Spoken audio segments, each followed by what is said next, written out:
Bom dia, senhores.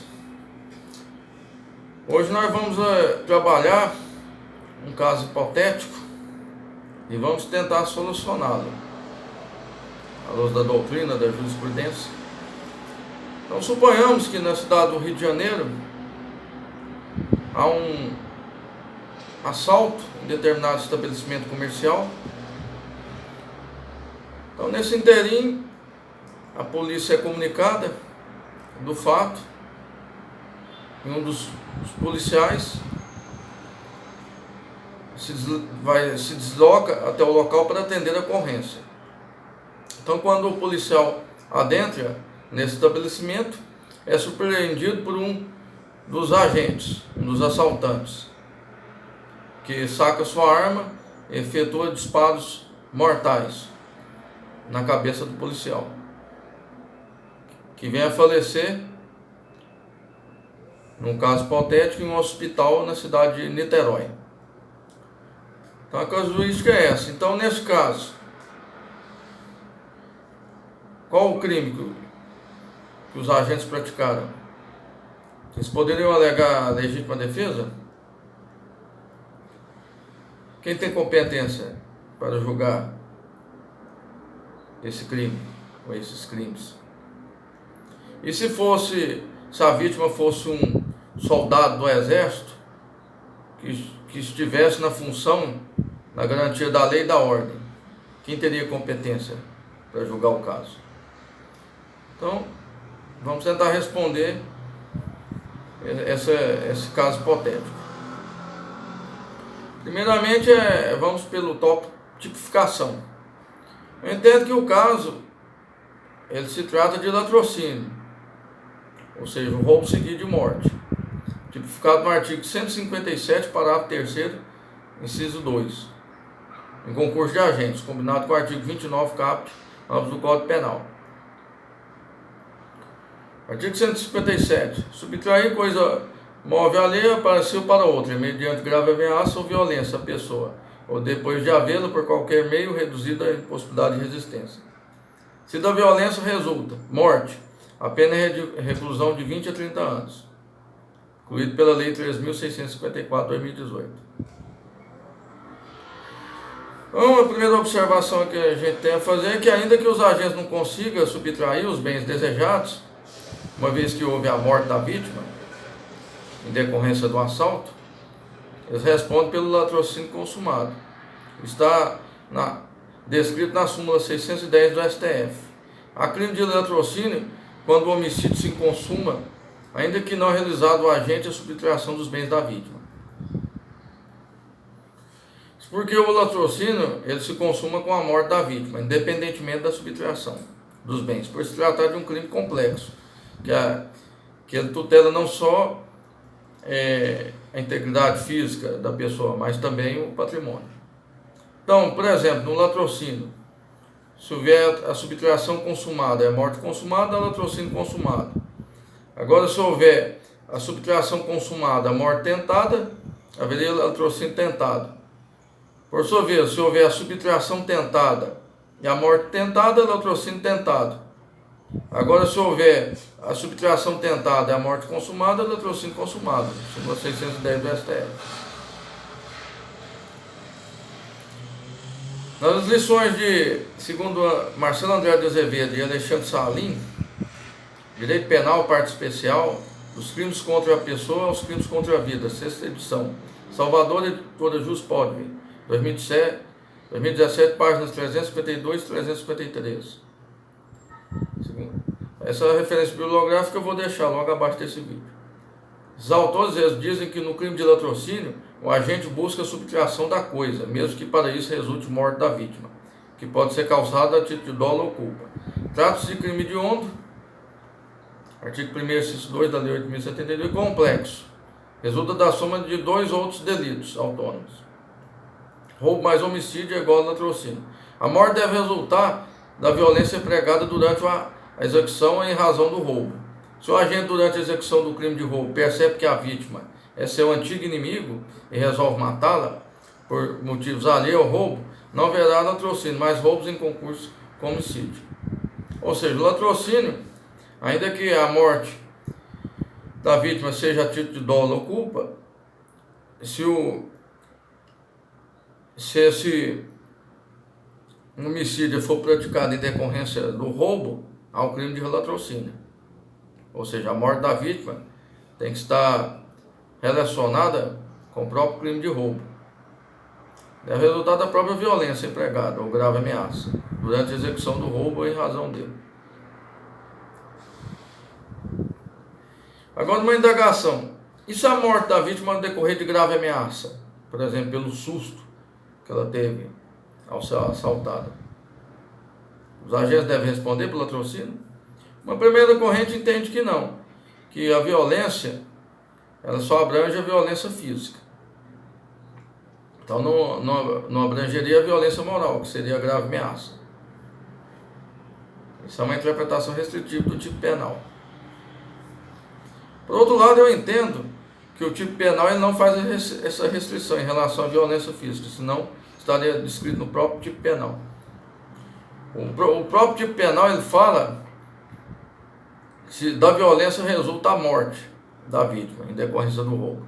E essa violência ela abrange não só, na minha opinião, a violência física, mas também a violência moral, consistente na grave ameaça. Então eu entendo que durante um roubo, se a vítima vier a morrer em decorrência da grave ameaça, que se trata de uma violência moral, o agente também deve responder pelo latrocínio. Concurso de pessoas. Então, nesse caso, como havia dois agentes, no exemplo que eu citei, que praticaram um assalto, e um deles veio a matar o policial, que foi atender a ocorrência, entendo que os dois devem responder pelo latrocínio em concurso de pessoas. Vamos voltar novamente das lições de Marcelo André de Azevedo e Alexandre Salim, obra citada, página 356. Ao planejar a prática de um crime de roubo com emprego de arma de fogo, ainda que a ser utilizada para apenas um dos agentes, os demais estão plenamente cientes do ato relevante que o comportamento representa na consecução do plano delitivo. Assim, se a arma é utilizada para a execução do delito, todos irão responder pelo resultado morte. Ou seja, como os agentes eles foram praticar um assalto e um dos comparsas sabia que o outro estava armado.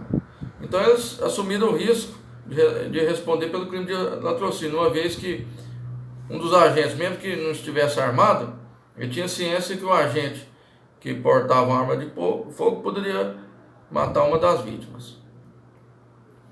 E agora vamos para uma outra pergunta. E se durante o assalto, o agente, por erro de execução, embora queria matar uma das vítimas, venha a matar seu próprio comparsa, ele responde pelo latrocínio? Nesse caso, eu entendo que ele deve responder pelo latrocínio, uma vez que houve um aberratio ictus, ou seja, erro na execução. Então deve ser aplicado o artigo 73 do Código Penal. Ou seja, ele responde como se tivesse matado a vítima virtual, ou seja, a vítima que ele almejava realmente matar. Então, com a aplicação desse aberratio ictus, erro na execução, artigo 73 do Código Penal, o agente que tinha a intenção de matar a vítima, mas por erro de execução mata o seu próprio comparsa, também deve responder pelo latrocínio. E pluralidade de vítimas. É uma questão bastante polêmica da jurisprudência.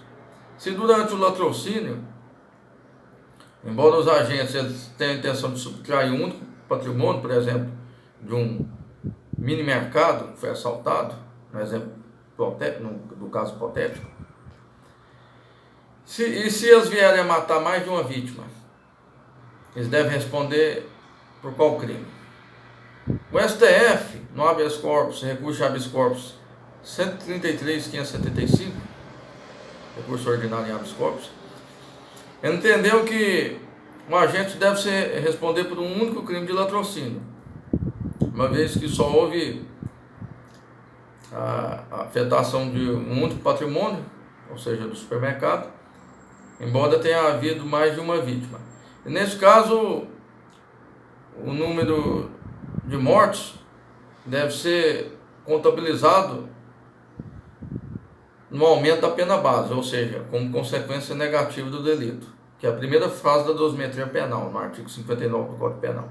Então o STF entende que o latrocínio, quando há subtração de único de patrimônio de apenas uma vítima, por exemplo, supermercado, embora haja a morte de mais de uma pessoa, a gente deve responder por um único crime de latrocínio com a pena base majorada em decorrência da gravidade das consequências do crime. Não obstante, o STJ, no AGRG, no habeas corpus 534.618, Mato Grosso do Sul, julgado em 8/11/2019, ele entendeu que, havendo mais de uma morte no crime de latrocínio, ainda que haja subtração de patrimônio de apenas uma das vítimas, o agente deve responder por concurso formal impróprio. Ou seja, suponhamos que haja a morte de 3 vítimas, ele deve responder por 3 crimes de latrocínio,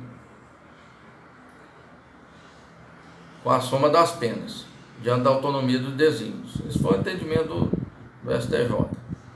Se houver, por exemplo, a morte de 2 vítimas, embora haja a subtração de apenas o patrimônio de apenas uma vítima, o STJ entendeu que é o concurso formal impróprio, diante da autonomia de desígnios. Ou seja, o agente teve a intenção de matar mais de uma vítima para assegurar a execução do roubo. Então, essa divergência entre o STJ e o STF, que, no meu entendimento, necessitaria até mesmo de uma súmula, seja vinculante, do STF, para tentar pacificar essa situação. Agora, quanto à questão da legítima defesa, o assaltante poderia alegar legítima defesa? A resposta é negativa, ou seja, ele não poderia alegar legítima defesa porque não sofreu uma agressão injusta, ou seja, o policial, quando ele foi atender a ocorrência, estava no estrito cumprimento do dever legal, ou seja, o assaltante não sofreu uma agressão injusta para alegar legítima defesa. Então, essa tese ela está excluída. Competência. A competência é da Vara Criminal do Rio de Janeiro. Está na súmula 603 do STF, que é a competência para o processo de julgamento de latrocínio é do juiz singular, não do tribunal do júri. Então é erro grave o candidato achar que a competência seria do tribunal do júri, uma vez que o latrocínio é um crime contra o patrimônio, não é um crime doloso contra a vida. Então a competência é do juiz singular, no caso, o juiz da Vara Criminal do Rio de Janeiro. Em regra, o lugar, a competência é fixada pelo local da consumação delitiva. Em tese, como a morte do agente ocorreu em Niterói, deveria ser do juiz da Vara Criminal de Niterói. Só que o STJ ele possui entendimento que em caso em crimes que resultam morte da vítima, como homicídio ou latrocínio, para facilitar a instrução probatória e a colheita de provas, a competência é fixada no local da execução. Ou seja, no nosso caso hipotético, como os atos executórios foram praticados na cidade do Rio de Janeiro, embora a vítima tenha morrido em um hospital em Niterói, a competência é da Vara Criminal do Rio de Janeiro, ou seja, do local em que foi praticado os atos executórios, para facilitar a colheita de provas, ou tive testemunhas. Isso aí, esse entendimento do STJ, está no HGRG, habeas corpus 531.810, Paraná, julgado 13 de maio de 2020. Então, vencido essa premissa. E se, por exemplo, durante o assalto, quem fosse atender a ocorrência fosse um soldado do Exército que tivesse uma missão no Rio de Janeiro para garantia da lei e da ordem. Nesse caso, se o assaltante viesse a matar o soldado do Exército, quem teria competência para julgar? Nesse caso, a competência seria da Justiça Militar da União. E a competência para julgá-lo seria o juiz federal, que atua em uma das auditorias do Rio de Janeiro, na primeira circunscrição judiciária militar. Então, nesse caso, se o assaltante ele viesse a matar um soldado do exército durante o roubo, ele responderia por latrocínio tipificado no Código Penal Militar. É outro tipo penal. Artigo 242, parágrafo 3º do Código Penal Militar. Que fala... Artigo 242, Código Penal Militar. Subtrair coisa alheia móvel para si ou para outra, mediante emprego ou ameaça de emprego de violência contra a pessoa depois de havê-la por qualquer modo reduzida à impossibilidade de resistência. Latrocínio. Se para praticar o roubo ou segurar a impunidade do crime ou a detenção da coisa, o agente ocasiona dolosamente a morte de alguém, a pena será de reclusão de 15 a 30 anos. Sendo irrelevante se a lesão patrimonial deixa de consumar-se. Se há mais de uma vítima dessa violência à pessoa, aplica-se o disposto do artigo 79. Então, no caso, como um civil, ele praticou um crime contra um militar das Forças Armadas que estava em serviço na garantia da lei e da ordem, a competência da Justiça Militar da União. Isso aí está no artigo 9, inciso 3º, a linha D do Código Penal Militar. Artigo 9. Consideram-se crimes militares em tempo de paz os crimes praticados por militar da reserva ou reformado ou por civil contra as instituições militares, considerando-se como tais não só os compreendidos no inciso 1º, como os do inciso 2, nos seguintes casos: ainda que fora do lugar sujeito à administração militar, contra militar em função de natureza militar, ou no desempenho de serviço de vigilância, garantia e preservação da ordem pública, administrativa ou judiciária, quando legalmente requisitado para aquele fim, ou em obediência à determinação de superior. O artigo 124 da Constituição Federal, ele fala que a Justiça Militar compete processar e julgar os crimes militares definidos em lei. Parágrafo único. A lei disporá sobre a organização, funcionamento e competência da Justiça Militar. Então, nesse caso, como um civil, ele praticou um crime de latrocínio que veio a ceifar a vítima de um soldado do exército que, no momento do crime, estava em serviço na garantia da lei e da ordem, competência da Justiça Militar da União, uma vez que a própria Constituição delegou à lei a fixação da competência da Justiça Militar. Isso está no artigo 9, inciso 3º, a linha D do Código Penal Militar. E então, nesse caso, o civil seria julgado por um juiz federal militar, que atua em uma das 4 auditorias do Rio de Janeiro. A primeira circunscrição judiciária militar abrange os estados do Rio de Janeiro e Espírito Santo. E essa primeira circunscrição judiciária militar possui 4 auditorias, todas situadas na cidade do Rio de Janeiro. Então a competência seria por distribuição em uma dessas auditorias. E quem tem competência para julgar civil que pratica um crime militar contra um soldado das Forças Armadas é o próprio juiz federal militar. Isso está no artigo 30, inciso 1º-B, da Lei 8.457 de 1992, que é a Lei da Organização da Justiça Militar da União. Artigo 30. Compete ao juiz federal da Justiça Militar, monocraticamente, processar e julgar civis nos casos previstos nos incisos 1º e 3º do artigo 9º do Decreto-Lei 1001, de 21 de outubro de 1969, e militares quando estes forem acusados juntamente com aqueles no mesmo processo. Ou seja, como um civil praticou um crime contra um soldado do exército que estava em serviço na garantia da lei e da ordem, então a competência para julgar esse civil é do juiz federal militar, que atua em uma das 4 auditorias situadas na cidade do Rio de Janeiro, primeira circunscrição judiciária militar. Então, essas considerações que eu tinha a fazer aos senhores. Peço que os senhores que se inscrevam em nosso canal. Caso queiram fazer algum comentário, alguma pergunta, estamos à disposição. Peço também que os senhores sugiram novos temas para os próximos vídeos, para que possamos também tentar atender essas expectativas dos senhores. Peço também que façam críticas, desde que sejam sem caráter ofensivo, para que também possamos aperfeiçoar esse trabalho dessas aulas feitas pelo YouTube. E muito obrigado pela atenção de todos. Tenham um bom dia.